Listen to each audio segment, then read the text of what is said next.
मध्य प्रदेश के सागर की रहने वाली 20 वर्षीय युवती की लिव इन में रह रहे युवक ने हत्या कर दी। युवती ने युवक को शारीरिक संबंध बनाने को मना करने पर गर्दन पर कैंची मारकर हत्या कर दी। मामले का पुलिस ने खुलासा कर दिया है।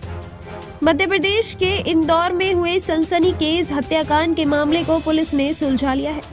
शहर में सबसे कम रेट पर मोबाइल, आधार कार्ड लाएं और 5 मिनट में मोबाइल फाइनेंस करा कर ले जाएं। सभी कंपनियों के फाइनेंस कार्ड फ्री में बनवाएं। तो पता याद रखें, रोहित मोबाइल शॉप, राम प्याऊ के पास सिराफा बाजार, दूसरी शॉप खाद गोदाम के पास मकरोनिया सागर।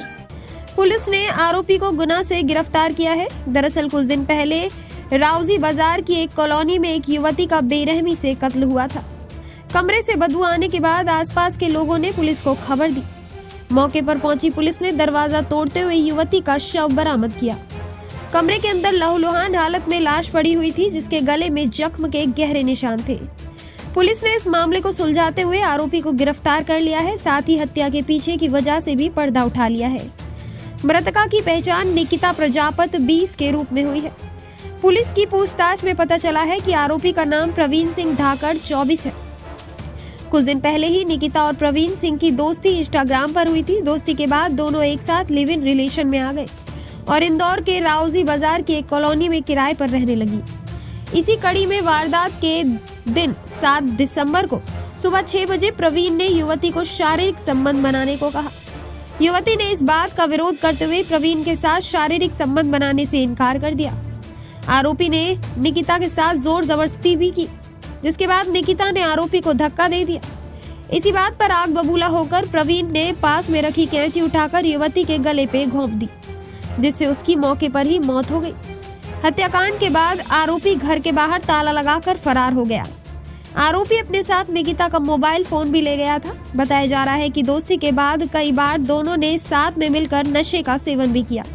9 तारीख को राजू बाजार थाना क्षेत्र में जबरन कॉलोनी में एक 20 वर्षीय महिला का शव बरामद किया गया था। सूचना मिलते ही मौके पर पुलिस पहुंची और वहां पर घटनास्थल की तस्दीक करी गई, जिसमें जो मृतका का शव था उसकी शिनाख्ती निकिता प्रजापति निवासी सागर के रूप में हुई। उसके बाद लगातार उसकी हत्या किसके द्वारा करी गई है, इसके लिए तफ्तीश जारी थी। अलग अलग टीमें बनाई गई थी। मृतका की हत्या उसके गले में कैंची मारकर की गई थी। इस पर से आसपास के लोगों से पूछताछ करने पे, फुटेज चेक करने पर ये बात सामने आई कि वो महिला 3-4 दिन पहले ही वहां पर कमरा लेकर आई थी और वहां पर उस व्यक्ति के साथ में रह रही थी जो अभी फरार है। परंतु उस व्यक्ति की आइडेंटिटी किसी को भी नहीं मालूम थी, कोई बता नहीं पा रहा था। तो मृतका का इंस्टाग्राम अकाउंट, मृतका के फोन और कैमराज और आसपास के लोगों से पूछताछ करने पर ये बात सामने आई कि जो व्यक्ति उसके साथ रहने आया था उसका नाम प्रवीण धाकड़ था, जो कि गुना का रहने वाला था। इंदौर में यहाँ गोदरेज कंपनी में काम करता था और लगभग 10 दिन पहले ही मृतका से उसकी मुलाकात हुई थी। बड़ी मशक्कत करने के बाद में राजू बाजार थाने की टीम गुना पहुंची और वहां पर उसको गिरफ्तार किया। गिरफ्तार करने के बाद में उससे पूछताछ में बातें सामने आई कि वो लगभग 10 दिन पहले से ही मृतका के साथ में आया था। इंस्टाग्राम के माध्यम से उसकी दोस्ती हुई थी और लगातार ये लोग शराब पीना और नशा करने के लिए साथ में रहते थे। दिनांक 3 से लेके 7 तारीख तक जो आरोपी है वो मृतका के साथ था और ये लोगों ने नशा किया था। इसके बाद आरोपी द्वारा बताया गया कि उसने मृतका के साथ में जोर जबरदस्ती करने की कोशिश करी, जो कि मृतका के द्वारा विरोध किया गया। उसका विरोध करने के बाद विवाद होने पर गुस्से में आकर नशे में आरोपी के द्वारा कैंची से हमला करके उसकी मृत्यु कर दी गई, हत्या कर दी गई। उसके बाद वो अपनी गाड़ी लेकर के यहाँ से सीधे अपने गृह जिला गुना फरार हो गया। किस तरीके से ड्राइव किया गया इसको?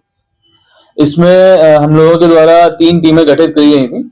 इसमें लगातार टीमें सीसीटीवी फुटेज को चेक कर रही थी, आसपास के लोगों से और फोन रिकॉर्ड्स को चेक करके जिन भी लोगों के नाम सामने आए थे उनसे पूछताछ की जा रही थी। जो भी सुराग मिल रहे थे उन्हें एक एक चीज को वेरीफाई किया जा रहा था। इंस्टाग्राम अकाउंट को देखा गया, फोन रिकॉर्ड्स देखे गए, फुटेजेस देखे गए और अन्य जो लोगों के बयान है उसको वेरीफाई करने के बाद में हम इसको लोकेट कर पाए थे। पहले हमने आइडेंटिफाई किया कि ये व्यक्ति प्रवीण धाकड़ है, तो उसको हमने लोकेट किया जो कि गुना में उसकी लोकेशन पाई गई। उसके बाद उसकी गिरफ्तारी के लिए हमने टीम रवाना करी थी गुना में। मकान दिलाए थे या जो मकान थे डॉक्यूमेंट नहीं लिए?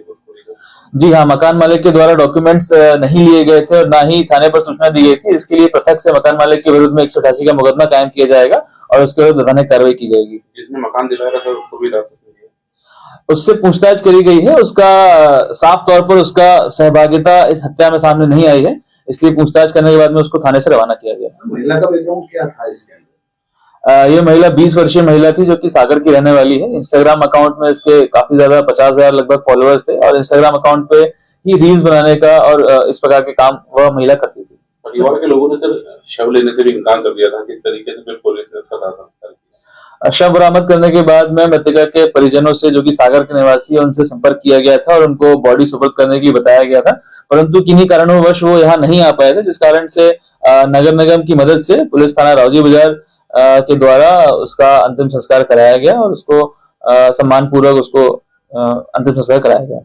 सबसे 5 सीम बरामद हुई, ऐसी बात सामने आई।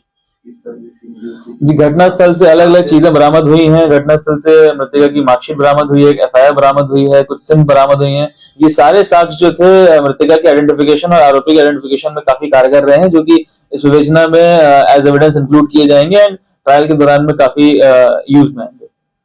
Thank you. पुलिस ने बताया कि मृतका के इंस्टाग्राम पर 50,000 फॉलोवर भी थे।